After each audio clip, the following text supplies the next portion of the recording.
All right, so go ahead and introduce yourself.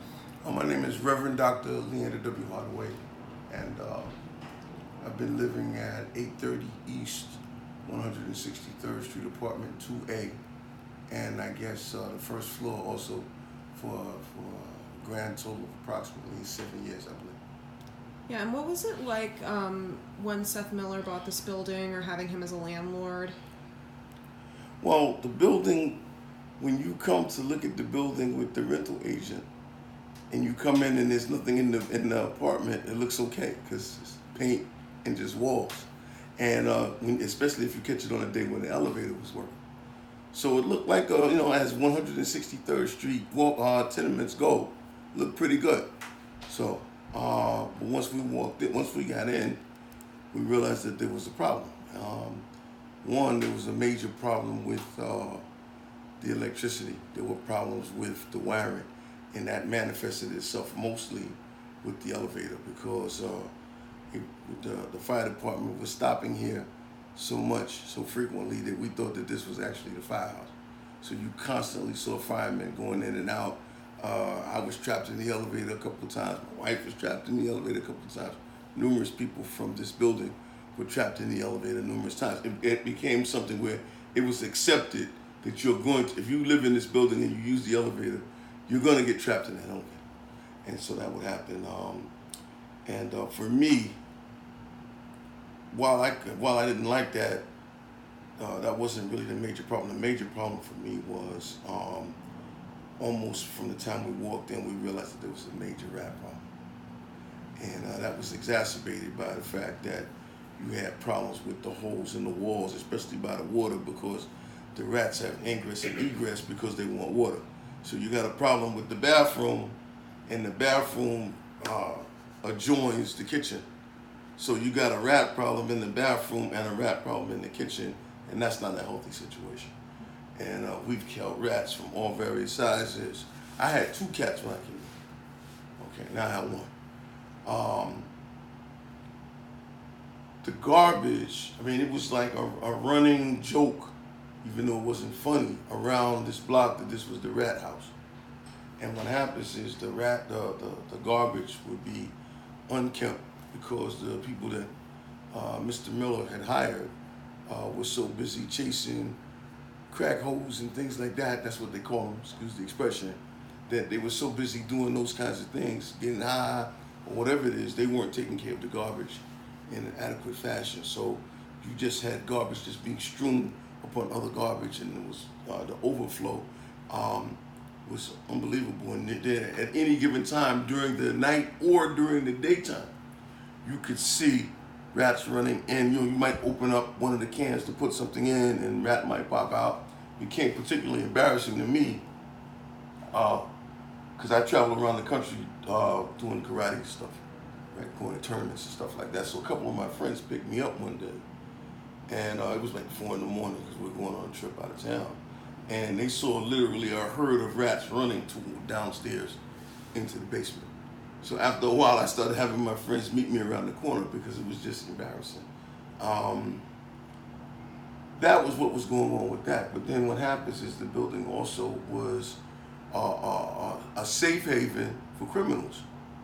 Because what happens is Mr. Miller, in his infinite wisdom, the first thing that he sought to fix in the building was the abandoned spot downstairs where the liquor store is now housed. So he created a liquor store in one of the worst drug areas in New York City, with kids in this building knowing what the cycle is of what happens with drug addiction. You get your girl or your guy, you get your drugs, you get your alcohol, and then you go find a place to do what it is that you do. And that's the cycle that goes on in every drug block all over the country. And that's the cycle that has been here ever since that liquor store was put there. And so after a while, and it seems like the rats don't seem to annoy people who want drugs, because they want drugs. And so what happens is you've got a combination of older people that live in this building, young kids that live in this building, and just people who work for a living or whatever they do, they're law-abiding citizens who they've got to navigate the flow of people selling drugs using drugs, buying alcohol, looking for prostitutes. Okay, on top of all that, you got to negotiate the rats and you got to negotiate the garbage just to get inside your apartment and deal with the rats and the roaches and those things there. So you would think that there was no hope in sight, but then what happens is you, when you were still with Banana Kelly, started to get interested in the building, and you brought along some folks that were also backing you up, which was the Urban Justice Center, and you guys put together some very unique strategies in order to deal with this, because the typical flow was to go to court, state court, and because of Miller's influence and the influence of the housing board, what happens is we could bring lawsuits all day long and they would get knocked out on various technicalities. But what happens is that you, along with the people at the Urban Justice Center, came up with a unique strategy, because when Miller tried to preempt things by going the bankruptcy route, he was circumvented by the bankruptcy judge. So at that point, Mr. Gazas and Mr. Moneypenny, who worked but the building was put in trust under his management, came in and this is probably documented in previous films. They put together a strategy to actually renovate some of these bad apartments and to ameliorate some of the conditions that were really at the root. For instance, in my apartment, we started out with they needed to fix the ceiling in the bathroom, because it would sound like there were so many rats running up and down in there. It was like a soccer game. And they spent the better part of a year not fixing my ceiling. So I'm taping up stuff because I don't want this stuff to come down and my kids to be confronted with these rats. I don't know how many rats I killed. We actually still have some pictures that we passed on. But what happens is, ostensibly it looks like there's a problem with the ceiling. But when you go in to deal with the ceiling, you feel that you see that there are other structural issues.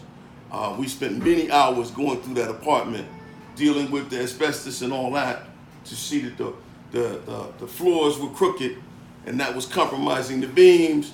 So what happens is, the initial strategy, trying to keep this in sequence, the initial strategy was for them to do the repairs. Can't do the repairs, too much asbestos. Even though they've done that in numerous apartments, and they're still doing that. I know there's an apartment, I think it's on the 4th floor, with a young Spanish couple with two young kids, okay? And I know that they were in there scraping these walls down. There was all kinds of lead-based paint all over the area there. And I know that at the time, even at the time Gazas and these guys were here, that situation still was not ameliorated.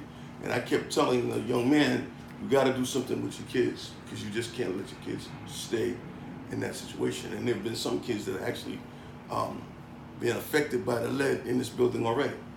So what happens is that the first strategy was by Miller, well, we're just going to try to do something in the apartment. Then the second strategy was, well, we're going to move you someplace in the building. So they're going to move you someplace in the building with no bathroom.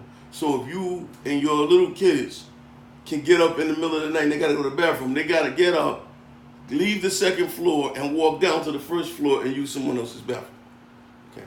So these things were becoming more and more senseless. You and the Urban Justice Center were taking this stuff to court, and it had become obvious that we needed something that was really in line with a true gut rehab, but you fashioned a remedy to do like a partial gut.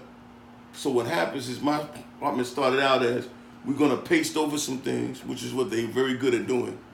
And boom, we're going to actually go up here and put a few boards to, we got to go in here and we got to clear out all of this structure and stuff.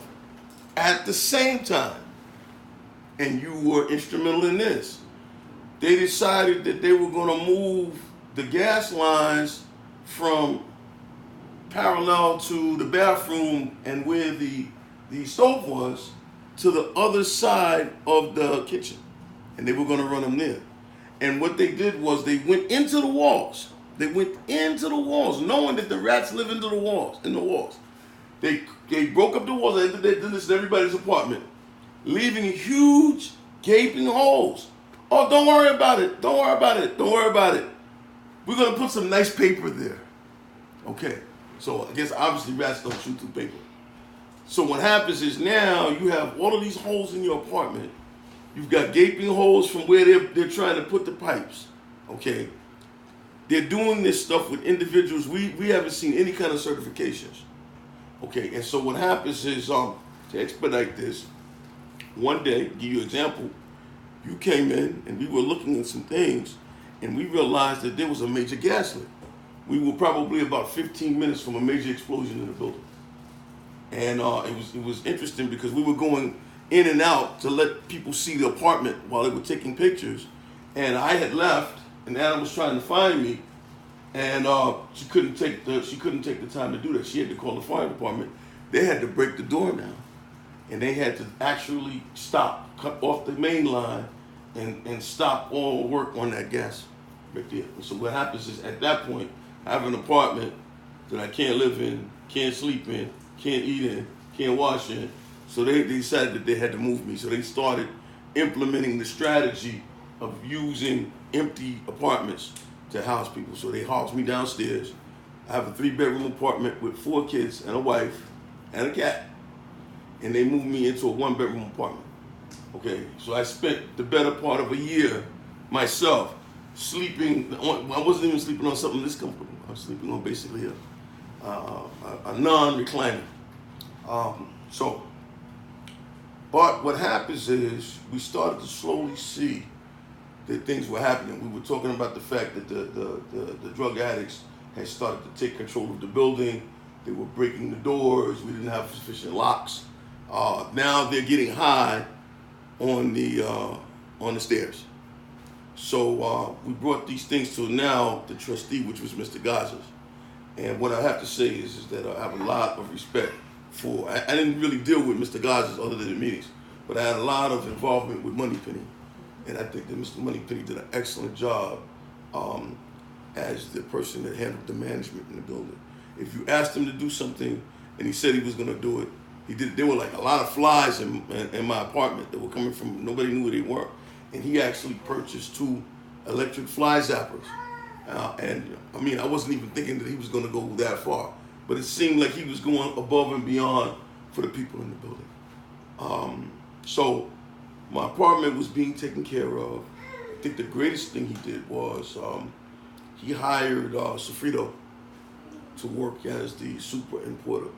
And Sofrito did an excellent job. I mean, you know, you could actually walk out the building and feel proud because the front was nicely manicured. He would clean. He wouldn't just take care of the garbage. He would keep everything clean. He'd keep the ground clean. He'd pick up the garbage around the area.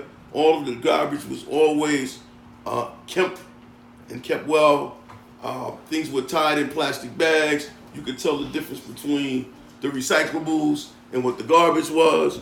There were no more rats running back and forth. So working in conjunction with the repairs that were being made, they had almost at least weekly, maybe twice a week, they had exterminator come in and go through the building. Even when my apartment was vacated, the exterminator still came in and left poison and everything, and they would talk to you about what they were trying to go about doing. So what happens is, I have not seen a rat, still now, I have not seen a rat, because I've kind of developed like a phobia. I'm not like afraid of the rats as long as I got something in my hand, but it's just so intolerable that I have to live under these conditions, and my kids have to live under these conditions, and other good people in this building have to live under these conditions. And it doesn't make any sense, because here's the thing, what Gazas and Mr. Moneypenny proved was this building could function like a normal New York City tenement anywhere in New York City. Like if we were on 86th Street, the way the building was kept for that year, that there was control of the building by the trustee. The building was clean, it was immaculate, there were no garbage problems. I didn't see any rats, and I'm always looking. I'm always looking. I'm always listening at the walls. I just got to think about that. So as soon as I was going to hear something, I'm going to go to Moneypenny, and Moneypenny going to do something to try to straighten this thing out. I have not seen to this day, since the trustee took control of the building, I have not seen nor heard a rat in the vicinity of the four walls of the building, nor on the outside. However, we know that with all of that garbage that comes with, there are more people in this building, so there's more garbage being generated. There are other people that have commercial properties that generate food, and they come around and dump that stuff on this residence. That it won't be long before there's rats all over New York City, so it won't be. They're gonna go where the food is. So and right now the management, we don't even have adequate plastic bags anymore. Used to be that everything was bagged up nicely and left at the side, and now the recyclable, the only way you know it's recyclable is the blue bag. But the recyclable stuff is out all over the place. The garbage is out all over the place. The stuff that's supposed to be packed up, that's sort of like furniture that needs to be thrown away, that's all over the place. Won't be long before something's walking around out there. Had a brief period where there were no roaches. Now we're starting to see that they're working their way back. They're beginning the inward migration again. So we have that going on. So what happens is that Gazas, while sometimes we had some problems with him, the greatest thing I think that Gazas did was he appointed a great management team to take care of the day-to-day operations of the facility. Okay, and I think that leveled off and eventually caused a decrease in the stress level in the building. I mean, because I had a neighbor that just left here. She was talking about the gaping holes and fighting. I don't know too many people in this building that don't have a cat. And if they don't have a cat, they have a dog. Okay, they gotta have something in order to be able to deal with this. Now, I would never get rid of my cat, but my cat's not on patrol all the time. Okay, no. All right, the things that needed to be fixed, the makeshift ad hoc kind of repairs are over. So all of the stuff that was put in during that Gazas Moneypenny era is now holding steady. But what happens is it's an old building, the upkeep has to be managed. So after a while, you just see, if they're having a hard time keeping the elevator clean, the elevator's filthy now. The elevator used to be immaculate. Safredo would not only mop the floor, he would actually take the spray. It looked like an elevator. It looked like, boom. And what happens is, you can see now that people are coming in and they're getting high and they're doing what they got to do. It's like, this is not a building that was respected before. Everybody knew that this building was under federal control before. So a lot of the things that went on, you couldn't do, because if you got caught selling drugs up in here, that's a federal offense. Okay? So when I look at that, I say, wow, when I look at Miller, he is like one of the worst.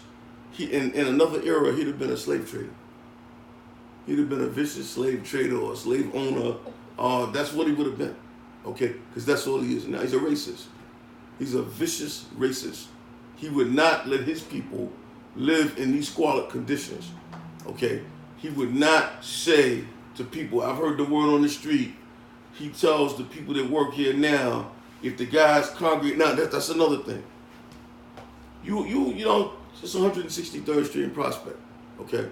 It's not Park Avenue, okay? It's not even Park Avenue in the Bronx, but it's definitely not Park Avenue in Manhattan.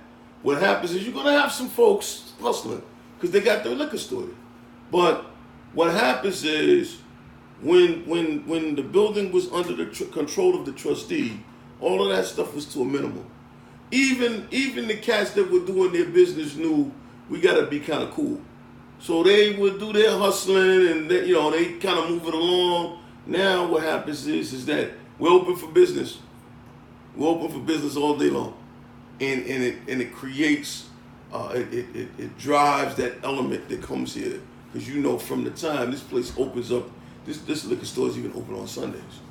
And you got people riding around that don't even have legs trying to get in the liquor store. Okay? I don't know what you're doing in a liquor store with no legs. But everybody's there, the pimps, the prostitutes, the dope fiends. Everybody's there at that liquor store, and everybody's operating, trying to make money. So now that Gaza's and Moneypenny and those people are gone, it's almost like somebody called them up and said, we're back in business again. And what happens is now you got the garbage there, you got these things, so now it's like, hey, it's like old times. Who cares about a building when you have that kind of dilapidation going on, okay, and that failure to have attention to detail?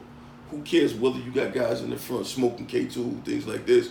It becomes a natural part of the experience of living on 163rd Street. And Miller has created these conditions in order to drive people out, because the fastest growing demographic is the upwardly mobile population in the South Bronx. So now everything else has been pretty much allocated in New York in terms of beginning to continue to build buildings. So they're building now in the Bronx. And so now either they're going to do something with this building or they're going to tear it down or whatever it is, and he's looking at himself as winning the lotto. Okay, so it's like, hey, we're going to force these people out, okay? And then what happens is we're going to charge excessive rents. We're going to rent to people. We're going to rent to people, and I'm not going to necessarily call people undesirable. I'm just going to say we're going to rent to people who are not necessarily trying to abide by the law, okay, that have different issues. All of us in this building have children, okay? We all have children. Then there are elderly people in the building, okay? So you always got to be watching that. Those things were commonplace pre-Gazas, and now they're becoming commonplace again post-Gazas. So those kinds of things, and I think that the failure to have adequate upkeep of the building drives that kind of behavior, because nobody cares. It's like it's a ghetto. It's like if it's dirty outside, I'm more likely to throw something on the ground rather than pick it up and put it in a receptacle because there's other garbage on the floor. Now that's not right, but that's what people tend to do. And so what's the city's role in all of this? Like, what should the city be doing with landlords like Seth Miller? Stocks. Cat of nine tails. Let me stop. I'm just joking. Or maybe I'm not. There's a concept in the law called parens patriae. And that means that it's the duty and the obligation of the government to protect the citizens. That doesn't necessarily always mean that you're talking about the police or things like that. But what happens is that when you have someone that deals in making sure that the conditions are not sanitary and things like that, that leads the way for disease and those kinds of things. When you have someone that he had to have thought about it. He could have put another bodega there. He could have put a laundromat there. There's a number of different things that businesses that he could have put downstairs in front of this building that would have been able to pay their rent. He's not getting a percentage off of the liquor that's being sold. They pay for monthly. I don't think he is anyway, but the bottom line is they pay a monthly fee like everybody else does. So what happens is everybody wants, like if you look up going towards Western Beef, there's all new businesses that'll be, in fact, we got a neighbor that has a pizza shop up there. So there's all new businesses, okay, that's going up that way. And there's no liquor stores up that way. Okay, there are no liquor stores being built up that way. And all of those businesses are doing well. They may not be thriving yet, but they just have a new housing complex there. They're going to have business. So there's no reason for a liquor store to be in the middle of a residential area like this that has one of the highest usages of drugs in New York City. And he knows that. He's an intelligent man. There's a lot of adjectives that describe this guy, but stupid is not one of them. He knows exactly what he's doing. That's the insidious nature of this. The city's job, there's a game that the city plays. They send the people out. You're calling 311, blah, blah, blah, this and that. Okay, we play that game. I mean, they're getting tickets if there's garbage outside, but that's not definitive action. Definitive action is what we saw with you and the people from the Urban Justice Center going into anticipating what they were going to do in bankruptcy court and having a skilled team of bankruptcy lawyers working pro bono to deal with that. That's the only way you deal with a guy like Seth Miller. That's the only way you deal with people with money and power. You have to outthink them. You have to understand what the routine is. He's been doing this. He's one of the worst landlords in New York City. He has other builders. He's a repeat player. Every time he goes to landlord-tenant court, hey, those lawyers are on retainer. He's not spending no money. He ain't taking no days off work. He knows that if you keep having people go to the landlord-tenant court, missing days from work, missing days from school where they got to pick up their kids, ultimately it wears down the strongest person. So the city has to be a bulwark against that kind of activity. And the penalties that are brought out have to be those that actually make him feel the pain of actually breaking the law. He is breaking the law. Now my thing is, there was a movie a long time ago with a guy named Joe Pesci called The Landlord. I think he should be sentenced to live in this building for a month. If he had to sit in these conditions, other than where he's living out there somewhere downtown on 84th Street, okay, in his glass house, he would actually understand the nature of what people have to go through here. But we know that that's not going to happen. But the government has to impose serious penalties, okay? Serious penalties up to and including taking this building from him, okay? Let the tenants try to run it. Let somebody come in independently. It's already been proven by Mr. Gazas and Mr. Moneypenny that this building can be run in a decent way so that people can enjoy life, raise their kids, and things like that. Any last words? I don't think that, in a city that is becoming increasingly more diverse, I don't think that Miller operates as a symbol of people that are trying to make New York a place for all New Yorkers. I see him as a guy that functions along the line of our president, who's really trying to drive people out. So what happens is the things that they do, they know that they're designed to try to discourage people. But where do people go to find a halfway decent rent in New York City? So what happens is it's just like people at the border. People at the border take risks because they can't go back to where they came from, because where they came from is worse. Well, people live in this building because, people pay. Nobody's living in this building for free. People pay rent in here. So people pay rent. They would pay more rent, but the rents have become so high that they can't move. Okay, so what happens is if the government really wants to do something, subsidize everybody moving into a new apartment. Okay, we know that's not going to happen. If that's not going to happen, people like Miller have to be checked with the full power of the law.